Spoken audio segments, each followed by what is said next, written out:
శోధనలో రోధనలో బంధకముల నుండి విడిపించు శక్తి, వ్యాధులలో బాధలలో ఆదరించు దేవుని శక్తి. నువ్వు పరిశుద్ధాత్మకి దగ్గర అయినప్పుడు, ఆత్మ నిన్ను తాకినప్పుడు నువ్వు ఆత్మను ఆనందిస్తావు. ఇది ప్రార్థన శక్తి, ప్రార్థన శక్తి, ఇది ప్రార్థన శక్తి. నిరాశ నిస్పృహలెన్నున్నా అశాంతి ఆపదలైనను, నిరాశ నిస్పృహ. నిజముగా నువ్వు బ్రతుకును మార్చుకుంటే ఈ రోజు నుండి లెక్క పెట్టుకుంటావు. ఆశీర్వాదాలు వస్తాయి. ఈనాడు విమోచింపబోచున్నాడు యేసు ప్రభువు, ఈనాడు విమోచింపబోచున్నాడు. ఆకాశమందున్న మన దేవుడు మన ప్రార్థన ఆలకించును. ఆకాశమందున్న మన దేవుడు మన ప్రార్థన ఆలకించును. ప్రార్థన ప్రార్థన ఇది ప్రార్థన శక్తి, ప్రార్థన ప్రార్థన ఇది ప్రార్థన శక్తి, ఇది ప్రార్థన శక్తి, ఇది ప్రార్థన శక్తి. ప్రార్థనా శక్తి తైలాభిషేక ఆరాధన సెప్టెంబర్ 19 గురువారం విజయవాడ. మొదటి ఆరాధన 7 గంటల నుండి 10 గంటల వరకు, రెండవ ఆరాధన 10 గంటల నుండి 1 గంట వరకు. స్థలం వేణిస్ట్రిల్లా auditorium, పంటకాలువ road, NTR circle, Vijayawada. Bhimavaram పరిసర ప్రాంత ప్రజలకు శుభవార్త. ప్రార్థనా శక్తి తైలాభిషేక ఆరాధన సెప్టెంబర్ 20 శుక్రవారం భీమవరం. సమయం ఉదయం 10 గంటల నుండి. స్థలం Nirmaladevi function hall, Juvvalapalem road, Peddamiram, Bhimavaram. ప్రార్థనా శక్తి తైలాభిషేక ఆరాధన సెప్టెంబర్ 21 శనివారం ఒంగోలు. సమయం ఉదయం 10 గంటల నుండి. స్థలం A1 convention hall, old Guntur road, Ongole. ప్రార్థనా శక్తి తైలాభిషేక ఆరాధన సెప్టెంబర్ 24 మంగళవారం. సమయం ఉదయం 10 గంటలకు. స్థలం MYR కన్వెన్షన్ హాల్, పాత bulb factory, Bellary road, Anantapuram. ప్రార్థనా శక్తి తైలాభిషేక ఆరాధన సెప్టెంబర్ 25 బుధవారం కడప. సమయం ఉదయం 10 గంటల నుండి. స్థలం మాధవి కన్వెన్షన్ హాల్, రాయచోటి వెళ్లే రోడ్, RTO ఆఫీస్ ఎదురుగా, కడప. ప్రార్థనా శక్తి తైలాభిషేక ఆరాధన సెప్టెంబర్ 26 గురువారం నంద్యాల. సమయం ఉదయం 10 గంటలకు. స్థలం Shiva garden function hall, Mahanandi road, Nandyal. ప్రార్థనా శక్తి తైలాభిషేక ఆరాధన సెప్టెంబర్ 28 శనివారం గుంటూరు. సమయం ఉదయం 7 గంటల నుండి. స్థలం సీతారాం టౌన్షిప్ ఎదురుగా, housing board colony, Nallapadu road, Guntur. Yesayya నామములో మీకు వందనాలు తెలియపరుస్తూ ఉన్నాను. ప్రియులరా, ఈ దినము కొరకు దేవుడు సిద్ధపరిచిన వాగ్దానాన్ని మనం స్వాధీనపరచుకుందాం. పరిశుద్ధ గ్రంథంలో నుండి హెబ్రీయులకు రాసిన పత్రిక 6వ అధ్యాయం 14వ వచనం ద్వారా దేవుడు మిమ్మల్ని దర్శిస్తూ ఉన్నారు. ప్రభువా, నాతో నువ్వు మాట్లాడవా, చాలా ఇబ్బందిగా ఉంది. ఏదైనా సరే, ఏది స్టార్ట్ చేసినా అది అక్కడే ఉండిపోతుంది. ఎదుగుదల లేదు, అది లేదు, ఇది లేదని అనుకుంటున్నావు కదా. దేవుడు పరలోకము నుండి నీకు ఒక ఉన్నతమైన వాగ్దానాన్ని ఇస్తూ ఉన్నారు. హిబ్రూ చాప్టర్ 6 వర్స్ 14 నోట్ చేసుకోండి. మళ్ళీ చెప్తున్నాను. హెబ్రీయులకు రాసిన పత్రిక 6వ అధ్యాయము 14వ వచనం. 14వ వచనంలో 3rd లైన్ అండర్లైన్ చేసుకోండి. నిశ్చయముగా నిన్ను విస్తరింపజేతును, నిశ్చయముగా నిన్ను విస్తరింపచేతును. అభివృద్ధి లేదు. వచ్చిన జీతం వచ్చినట్టు అయిపోతుంది. ఆయన జీతం ఆయనట్టుగా, ఆయనకే కష్టాలు ఉన్నాయి, నాకు జీతం నాకు కష్టాలు ఉన్నాయి. ఏదైనా సరే ఏది నిలబడట్లేదు, సరిపడట్లేదు. ఒకవేళ ఎక్కువ వచ్చినా కూడా మాకు ఏ అభివృద్ధి లేదు. మేము ఏది కూడా సంపాదించలేకపోతున్నాం. ఏ విషయంలో కూడా అభివృద్ధి పరచబడలేదు. మేము ఏం పాపం చేసాం, మాలో ఏం తప్పులు ఉన్నాయి, అసలు నాకు ఏం అర్థం అవ్వట్లేదు అని అనుకుంటున్నావు కదా. ఈరోజు ఒక ప్రత్యేక వాగ్దానం దేవుడు ఇస్తున్నాడు. నువ్వు నమ్మగలిగితే దేవుని మహిమను చూస్తావు. నిశ్చయముగా నిన్ను విస్తరింపజేతును. విస్తరించటం అంటే నీ సరిహద్దుల్లో విశాలత, నీ యొక్క గర్భఫలంలో అభివృద్ధి. ఒక్క బిడ్డే పుట్టాడు, ఇంక పిల్లలు లేరు, లేకపోతే ఇంకొక పాప ఉంటే బాగుండు, లేకపోతే ఇంకొక కొడుకుంటే బాగుండు. దేవుడు ఇస్తాడు. అంటే విస్తరించటం అనమాట. ఒక ఇల్లే ఉంది, మాకు సరిపడట్లేదు, దేవుడు ఇంకొక స్థలం ఇస్తే బాగుండు. విస్తరించటం. అలాగే ఆధ్యాత్మికంగా, ఆశీర్వాదకరంగా, ఆత్మ సంబంధంగా ఎప్పుడు మాకు ప్రార్థన కానీ ఏ వరము మాకు లేదు, నీకు దేవుడు వరాలు ఫలాల్లో కూడా విస్తరింపచేస్తాడు. నువ్వు ప్రవచిస్తావు, నీవు భాషలు మాట్లాడుతావు, నీవు అనేక మందికి విజ్ఞాపనకర్తగా ఉంటావు, అనేక మందికి ఆలోచనకర్తగా ఉంటావు. నీ బిడ్డల్ని అనేక మందికి దేవుడు దీవెనకరంగా ఉంచబోతున్నాడు. అంటే అన్ని కోణాల్లో కూడా విస్తరించబడటం అనమాట. మొదట నీ స్థితి కొద్దిగా ఉన్నప్పటికీ తుదకు మహాభివృద్ధి అన్నాడు. అంటే గ్రాడ్యువల్గా కృప నుండి కృపకు, మహిమ నుండి మహిమకు ఆల్రెడీ స్టార్ట్ అయ్యింది ఎదుగుదల. తప్పకుండా దేవుడు అన్ని ఆశీర్వాదాలు నీకు ఇస్తారని మాట ఇచ్చిన దేవుడు ఈరోజు మాట్లాడుతున్న మాట నిశ్చయముగా, ఇంకా నేను డిసైడ్ అయిపోయాను, నీ మీదే ఫోకస్ చేస్తున్నాను. నీవు నీ ప్రార్థన నేను చూశాను కనుక నిన్ను ఎక్స్టెన్షన్ చేస్తున్నాను. నువ్వు 1లో ఉన్నావు, నిన్ను 2గా చేస్తున్నాను, 2 3గా చేస్తున్నాను, 3 4 5 6 7 8 9 10 ఆశీర్వాదాలన్నీ కూడా 1 by 1 విస్తరించబడటం నువ్వు చూస్తావు.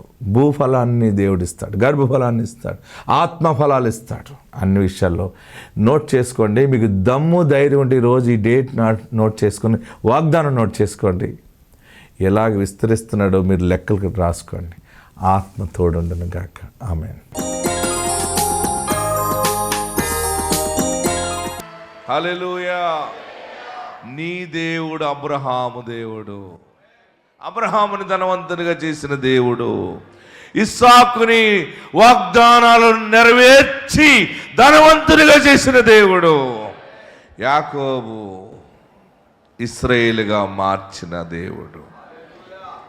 మీకు ఎన్ని శోధనలు వచ్చినా భయపడకండి. మీ కొరకు చేతులుంచి ప్రార్థించడం నేనున్నాను. ఈ గోను మూతుల నిండా డబ్బు డబ్బు డబ్బు ఇవ్వటానికి ఆయన ఉన్నాడు.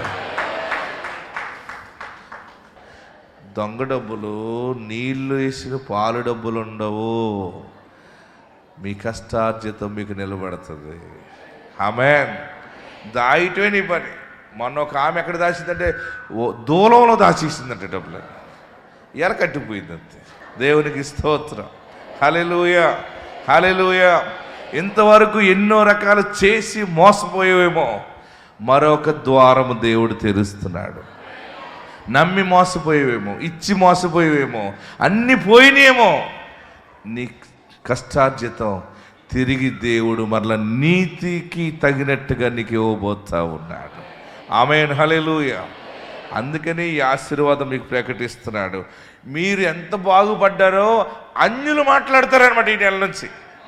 ఎవరు మాట్లాడతారు? ఇక్కడ ఐగుప్తు దేశంలో యోసేపు గృహ నిర్వాహకుడు మేనేజర్ మాట్లాడుతున్నాడు.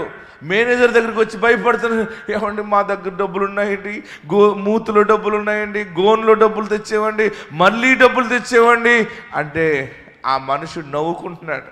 నవ్వుకుని మీకు క్షేమమగును గాక. భయపడకండి. డబ్బు వచ్చేస్తే భయం వచ్చేది. కొంతమందికి ఒక నగ చేయించుకుందనుకోండి, బిగిసిపోతుంది, నిద్ర పట్టదు. 4 కాసులు చేయించుకున్నాను, ఎవడెట్టిపోతాడో ఏంటో. కొంత సమయంలో బీరోలో పెడుతుంది, మళ్ళీ బీరోలను తీసి తలగడి కింద పెట్టుకుంటుంది, తలగడి నుంచి తీసి మళ్ళీ గుండె మీద పెట్టుకుంటుంది. అటు ఇటు చూస్తుంది. అర్ధరాత్రిగాడు కూడా నిద్రపోరు చాలామంది. 2 గాజులు చేయించుకుంటే అసలే బ్రతకదిక్క. ఎవడెట్టిపోతాడు? మా ఆయనకి సగం చెబుదాం, పూర్తిగా చెబితే ఈడేం మారిపోతాడు. ఇన్ని బాధలో ఉంటే మీరు భయపడకండి. ఇంకా బంగారం కొంటారు, మీరు కొత్త వస్తువులు చేయించుకుంటారు, మీరు దీవించబడతారు, ఆస్తి సమకూర్చుకుంటారు, కొత్త గృహాలు ఏర్పడతాయి. అన్యులు నీ గురించి సాక్ష్యం ఇస్తారు. మీకు క్షేమమగునుగాక. మీ దేవుడు, మీ పితరుల దేవుడు, మీ దేవుడు మీకు మీ గోనెలలో ధనమిచ్చును. ఆమేన్. కొరింథీయులకు రాసిన పత్రికలో యేసు ప్రభు వారు చెప్తారు. చూడండి, యేసు ప్రభు వారి గురించి చెప్పిన మాట పౌలు చెప్తాడు. కొరింథీయులకు రాసిన 2వ పత్రిక 8వ అధ్యాయం 9వ వచనం. డబ్బు కావాలన్న వాళ్ళందరూ కూడా ఈ నెల బహుగా ఆస్వాదించబడతారు. మీకు ఎంతమందికి కావాలో కోరుకోండి. మీకు దేవుని సన్నిధిలో మీరు ప్రార్థన చేస్తున్నారు, డబ్బులు లేక ఎన్ని కష్టాలు పడుతున్నావో, అప్పులోకి ఎన్ని సమాధానాలు చెబుతున్నావో, పరిగెత్తేస్తున్నావో, ఆ కొంచెం కష్టార్జితం కోసం ఎంత కష్టపడుతున్నావో, నీ కష్టాన్ని దేవుడు చూచాడు, నీ దరిద్రతను చూచాడు, అయినను నీవు ధనవంతుడివే. ఆమేన్, హల్లెలూయా. మన ప్రార్థన శక్తికి వచ్చే వాళ్ళందరూ బలమైన ఆస్తికర్తలు కాబోతున్నారు, ఆస్తికర్తలుగా ఉండబోతున్నారు. ఆమేన్, ఆమేన్ అని చెప్పండి, చప్పట్లు కొట్టండి, ఈల వేయండి, కేకలు వేయండి. ఒక వాగ్దానం ద్వారా పుట్టిన సేవకుడిగా ప్రకటిస్తున్నాను, మీరు దీవించబడే దినాలు వచ్చినాయి. ఏడ్చిన నాళ్ళు ఏడ్చేవి అయిపోయింది, పోగొట్టుకున్న నాళ్ళు పోగొట్టుకున్నావు, మోసపోయిన నాళ్ళు మోసపోయావు. అయినా నీది పర్సులో పెట్టుకునే డబ్బులు కాదు, ఇప్పుడు బ్యాగ్లో పెట్టుకునే డబ్బులు కాదు, నీ గోనెల నిండా డబ్బు దేవుడు ఇవ్వబోతుంది. ఆమేన్. మీరు తొందరలో ఈ సాక్ష్యం చెప్పబోతున్నారు. దేవుడు నీ కన్నీళ్లను చూశాడు. ఆయన కొరింథీయులకు రాసిన 2వ పత్రిక చదవండి, చూడండి. కొరింథీయులకు రాసిన 2వ పత్రిక 8వ అధ్యాయము 9వ వచనం. మీరు మన ప్రభు అయిన మీరు మన ప్రభు అయిన యేసుక్రీస్తు కృపను ఎరుగుదురు కదా. ఆయన ధనవంతుడే ఉండి. ఆమేన్. ఎంత పెద్ద మాట చూడండి. మీరు మన ప్రభు అయిన యేసుక్రీస్తు కృపను ఎరుగుదురు కదా. ఆయన ధనవంతుడై ఉండి. ఆయన ధనవంతుడై ఉండి మీరు తన దారిద్ర్యము వలన ధనవంతులు కావాలి. ఆమేన్. గట్టిగా చెప్పండి. వాక్యులు ఏమంటున్నాడంటే, మీరు ధనవంతులు కావాలనని మీ నిమిత్తము దరిద్రుడాయను. ఆయన మనకి ఇవ్వటానికి ఆయన సమర్పించేసుకున్నాడు, మనకి ఇవ్వనివాడు వేసేసుకుంటాడు. బాగా గుర్తుపెట్టుకోండి. ఈయనకి మెడలో ఏమీ లేవు, పెద్ద పెద్ద గొలుసులు, ఉంగరాలు, కిరీటాలు అన్నీ ఉన్నవాడు ఎవరికి ఇవ్వడు. ఒక్కొక్క ఆమె అన్నీ వేసుకుంటుంది, కానీ ఎవరికి రూపాయి ఎదపదు. మనం అనుకుంటాం బోల్డ్ ఉన్నది వాళ్ళకి ఏలుకుంది అనుకుంటాం. వేసుకున్నవాడు ఎవడో లేనోడికి ఇవ్వడు, వేసుకోలేనోడే లేని వాళ్ళకి ఇస్తాడు. మన యేసయ్య ఏమీ వేసుకోలేదు, ఎందుకంటే ఉన్నదంతా మనకి ఇవ్వటానికి. ఆమేన్, ఆమేన్. ఎవరైనా ఉన్నారా ఇలాంటి,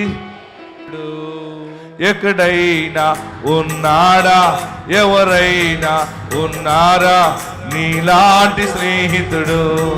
నా యేసయ్య లాంటి మంచి స్నేహితుడు, ప్రేమించి ప్రాణం పెట్టిన గొప్ప స్నేహితుడు.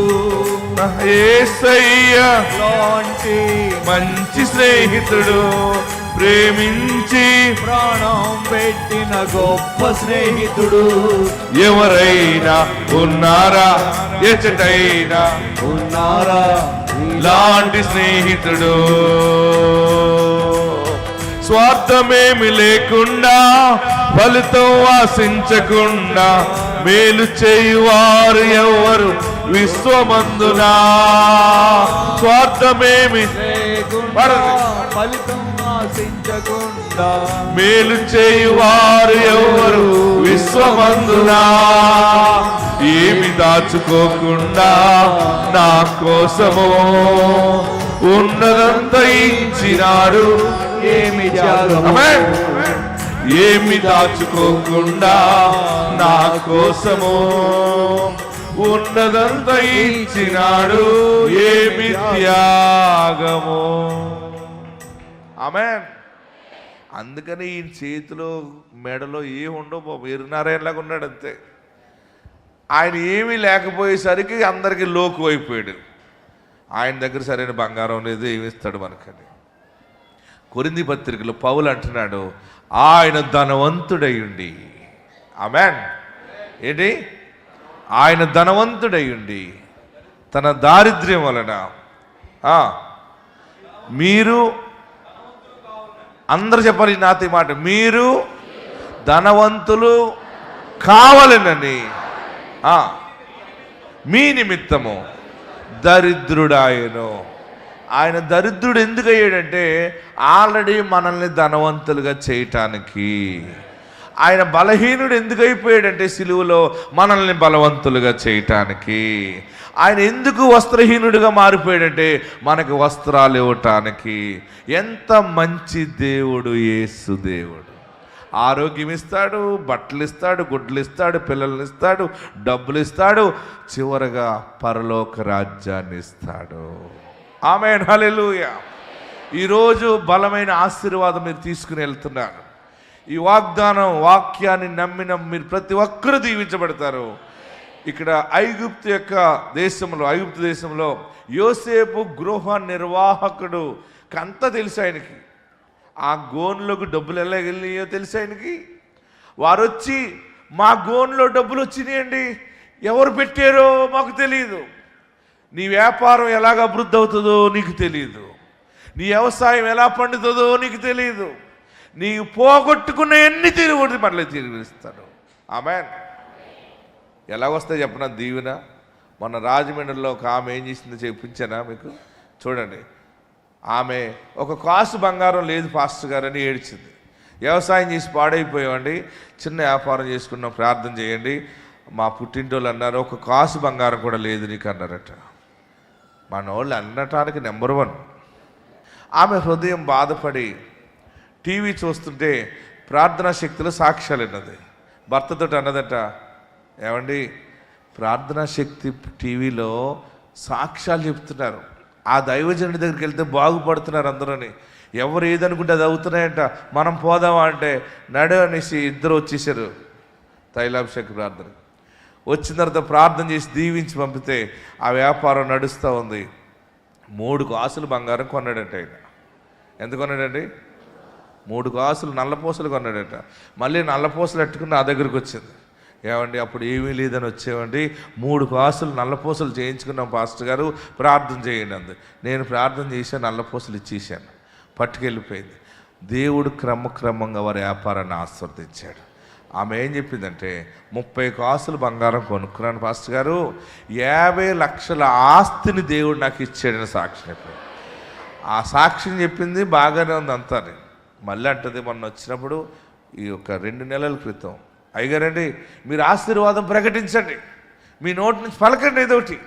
సరే అమ్మా బాగుంటావులే ఇల్లు అంటే, లేదు మా వ్యాపారం గురించి మీరు దీవెన ప్రకటించండి అంది. సరేలే 10 లక్షలు వస్తాయి పో అన్నాను. ఎంత? 10 లక్షలు వస్తాయి పో అంటే ఆమెకి ఉక్కిరి అయిపోయి, దైవజనుడు 10 లక్షలు అన్నాడు, మన వ్యాపారం చూస్తే అంత వ్యాపారం కాదు, ఒక 5 లక్షలు 6 లక్షలు వస్తాయేమోలే బంగారం కొనుక్కుందాం అనుకుందట. సరిగ్గా వ్యాపారం చేస్తే దేవుడు నీళ్లు ద్రాక్షారసంగా మార్చినట్టుగా ఆ వ్యాపారంలో 10 లక్షలు వచ్చినాయి. ఎంత వచ్చింది? 10 లక్షలు వచ్చేసినాయి.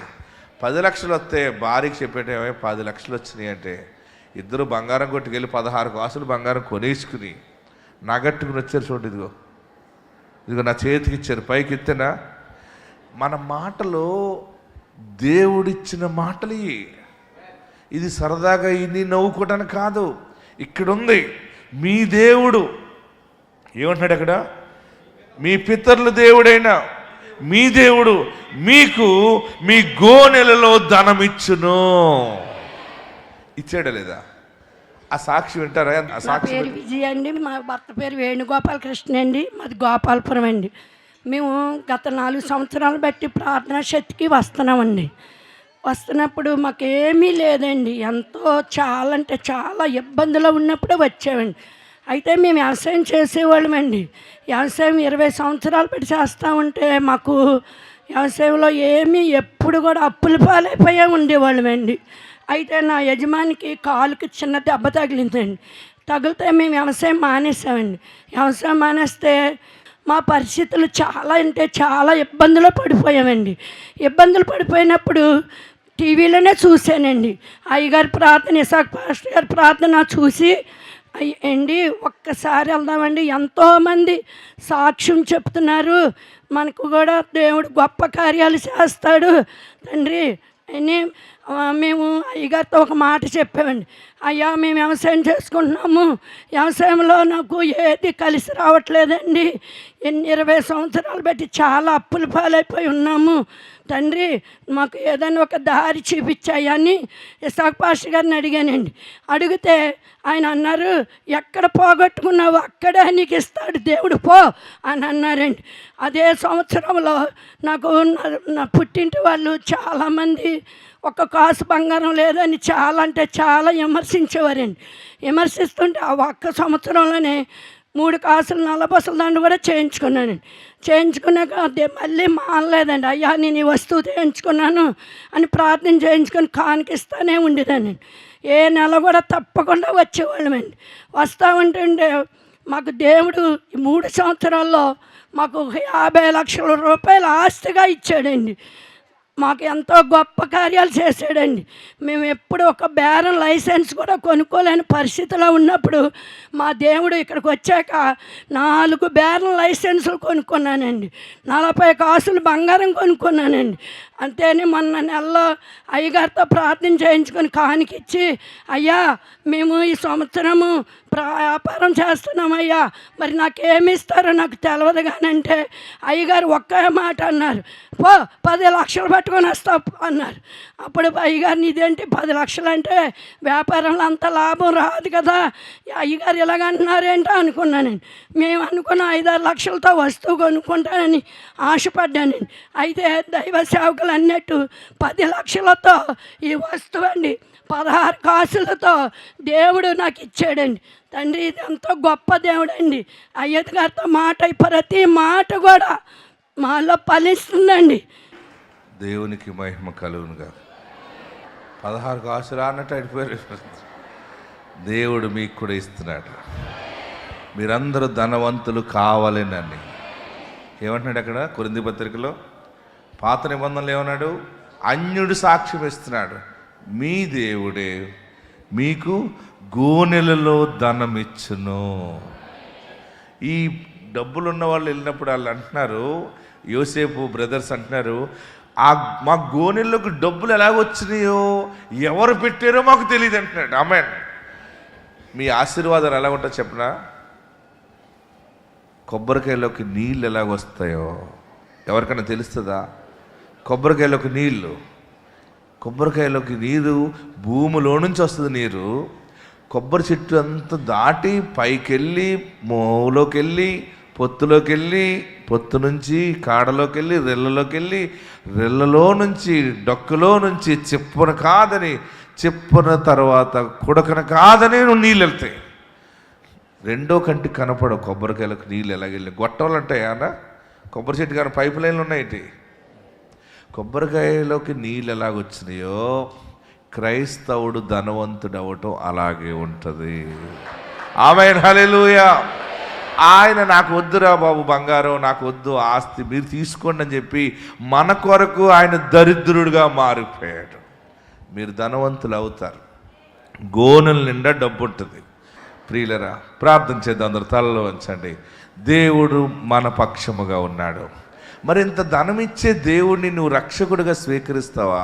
ఎక్కడున్నావు అక్కడ లేచి నిలబడి, నీ దేవుడు యెహోవా, నీ దేవుడైన యేసు. అక్కడ 2 మాటలు కనబడతాయి చూడండి. ఈ దినం ఆత్మ బయలుపరుస్తూ ఉంది. తండ్రి దేవుని ఆశీర్వాదము, యేసుక్రీస్తు ఆశీర్వాదము నీకు గోనెల నిండా ధనమిచ్చును. మీ వ్యాపారాలు, మీ చేతి పనులు దీవించబడతాయి. లేవో లేవో లేవో అని ఏడుస్తున్నావు కదా, నేను ఈ ధనం ఏం చేయాలి? ఎక్కువగా దేవుడిచ్చాడని సాక్ష్యం ఇవ్వబోతున్నావు. యేసయ్యా నిన్ను ప్రేమిస్తానయ్యా, నాకు నువ్వు కావాలి, నీ ఆజ్ఞలు పాటిస్తాను. నేను తెలుసో తెలియకో తప్పిదము చేసేనేమో, పాపం చేసేనేమో, నన్ను క్షమించు, నన్ను పరిశుద్ధపరచు. నా పాపం వలన, నా దోషం వలన నా ధనమంతటిని కోల్పోయినేమో, అన్యాయముగా నా కష్టార్జితం పోయింది అని అనుకున్నాను. కానీ ఈరోజు నాకు వాగ్దానం ఇచ్చావా? నువ్వు కావాలి యేసయ్యా అని చెప్పండి. నువ్వు కావాలి బాబు. ప్రార్థన చేయండి. నా గుండె నిండా నిన్ను చేర్చుకుంటాను. నీవు ఉంటే లోకములో భూలోకములో సమృద్ధిస్తావు, పరలోకములో మోక్ష ప్రాప్తినిస్తావు, మోక్ష భాగ్యాన్ని ఇస్తావు. ఇంతవరకు నువ్వు ఎప్పుడు చూసి ఉండలేదు. నీ ఇంటిలో విస్తారమైన ధనము నిలువుగా ఉంటుంది. ఎప్పుడు ధనం ఉంటుంది నీ చేతిలో, ఎప్పుడు ఆశీర్వాదం ఉంటుంది, ఎప్పుడు ఐశ్వర్యం ఉంటుంది, ఎప్పుడు ఆత్మ బలం ఉంటుంది, ఆత్మ సాక్ష్యం ఉంటుంది. ఈ దినము మీ దేవుడు యేసు దేవుడు, రక్షణ ఇచ్చిన దేవుడు. అనాథలుగా చేయడు. నీ బిడ్డకి ఉద్యోగం ఇస్తున్నాడు, నీ భర్తకి బ్రతుకు తెరివిస్తున్నాడు. నీకు కూడా ఒక ఉద్యోగము, ఒక చేతి పని ఇస్తాడు. ఆయన అన్నీ ఇస్తాడు. ఆయనను ప్రేమించు. నిన్నే ప్రేమిస్తాను, అన్నీ ఇచ్చేవాడు. ఏ కాకిని చేసి మాట్లాడుతున్నారు కదా నిన్ను, నీకు ఇది లేదు అది లేదు అని. ఏం తెచ్చుకున్నావు, ఏమి సంపాదించావు, ఏమి సాధించావు, నీవు ఇది ఒక బ్రతికేనా అని అంటున్నారు కదా. అలాగ అన్నవారే నీ దేవుడు నీకు ధనం ఇచ్చాడు. నీ దేవుడు నీకు గోనె సంచిలో డబ్బు ఇచ్చాడు. నీ గోనెల నిండా ధాన్యం పోసుకునే గోనెలలో ఐశ్వర్యం నిలువుగా ఉండబోతా ఉంది. అట్టి ఆశీర్వాదం రాబోతా ఉంది. అందరూ ప్రార్థన చేయండి. యేసయ్యా నువ్వు నాకు కావాలి, యేసయ్యా నీ సన్నిధి నాకు కావాలి, నిన్ను రక్షకుడిగా అంగీకరిస్తున్నాను.